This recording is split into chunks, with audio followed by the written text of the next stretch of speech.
Well, g'day, folks. Here we are, another dark night. Uh, it is a conspiracy to stop me talking to you. I'm sure that's what's going on. However, uh, it will not stop me tonight.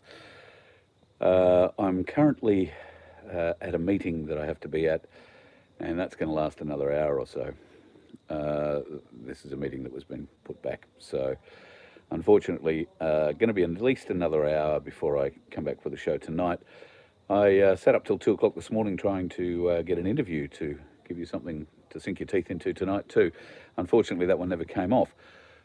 We'll have another go tonight, in which case I will post that up after I've done the interview, but it could be very early tomorrow morning before I get to do that.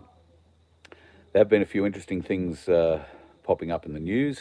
If you aren't aware, there is a lot going on in Ukraine at the moment, particularly with Zelensky begging for NATO and significant member states of NATO to continue contributing to the absolute destruction of Ukraine.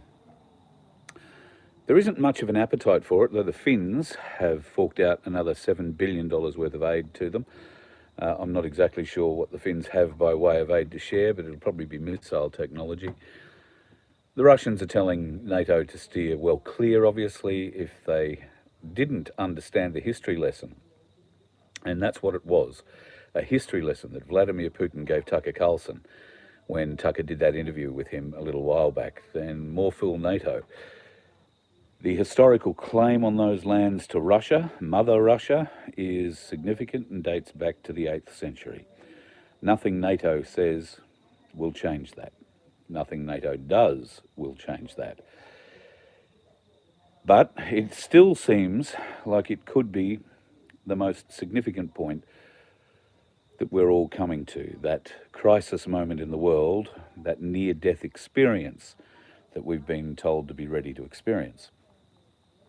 It could come from Ukraine, it could come from Egypt, Israel, Israel, Iran. I doubt it's going to come from Iraq. It could come from Pakistan. I think we're getting closer to it. How close?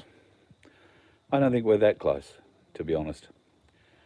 Do we think that there is going to be an election this year in America? Unsure. Do we think that there's going to be an election this year in Australia? Quite possibly.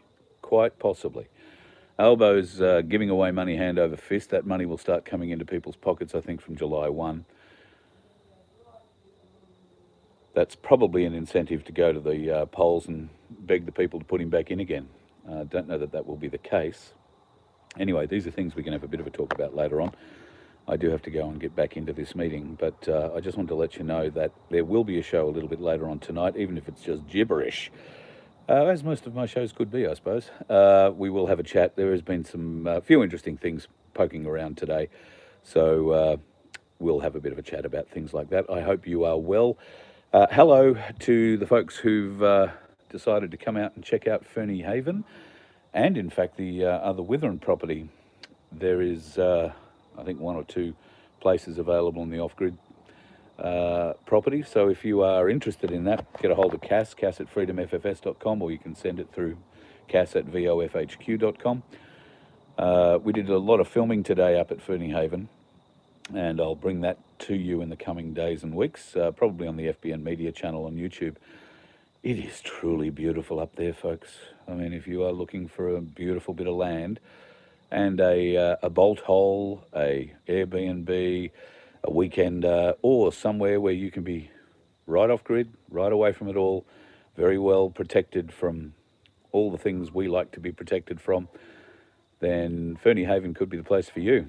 So if you're interested, more details from Cass at vofhq.com, and hopefully we could see you putting your tiny house, or whichever way you want to build. It could be a tent to begin with, but I can tell you, we've been looking at some magnificent tiny home designs recently. Such creativity, and the designs are stunning. Some of them I saw look like little fairy homes. Now, these are aircrete homes, but they look like, if you ever wanted to live in a fairy house in the bush, These would fit perfectly inside Ferny Haven, and I'll show you some of the absolutely magnificent, well, forest, I guess is what you call it, that's on the Ferny Haven property. If you're into bushwalking, if you're into mountain biking, if you're into any of those sort of physical, I want to go up and down a hill kind of pursuits, this is a great place for you to be in. All right, I'm going to have to go and get back into this. Ferny Haven, did I say Ferny Glen? Ferny Haven, I beg your pardon, Russ. Ferny Glen is somewhere. I think that's a place somewhere. But Ferny Haven is just the name of this area that Cass and her business partners have got. So sorry if I said Ferny Glen. I'm getting a bit confused. I don't know where Ferny Glen is, but I reckon I've read ads for it somewhere in my past. That's pretty much how that works. That's how I know how to say a lot of weird place names. Never been there, but I've read a lot of ads for them. All right, folks, have yourself a little bit of a break and give me, I'm guessing an hour, maybe an hour and a half. And at any rate, we'll be back on before I go to bed tonight, rather than sitting up last night, getting a show together and falling not quite asleep, but I usually get out of bed very early, past 5, 6 o'clock, that kind of thing. So by 10 o'clock at night, and you've all seen my tired eye, by 10 o'clock at night, that eye's already gone to bed and is closed. So I'm really just sort of seeing things out of one eye. And last night, I couldn't even read the words out of one eye, I was so tired. But anyway, we'll see how it all goes. The Brits have called elections for July 4. Thanks, Rainey. I hadn't heard that one yet. I've been out on a property with no mobile phone reception all afternoon. And Cass lost her phone in the bush. Cass found her phone. Not with Find Your iPhone either. Walking it. Oh God, she's a mountain goat, that woman, I tell you. She walked up this road that's like that. And I stayed around on the flat area where we thought it might have dropped. I thought it might have dropped there at least. So I hung out there. She took off like a bloody mountain goat, wound up finding the thing 2 kilometres up the track. But anyway, that's how good the property roads are. You can find your iPhone on it when you leave it on top of your car and go for a drive. Anyway, I've got to get back into this meeting. It looks like they're about to reconvene. So I'll get going and talk to you again in a couple of hours. See you soon.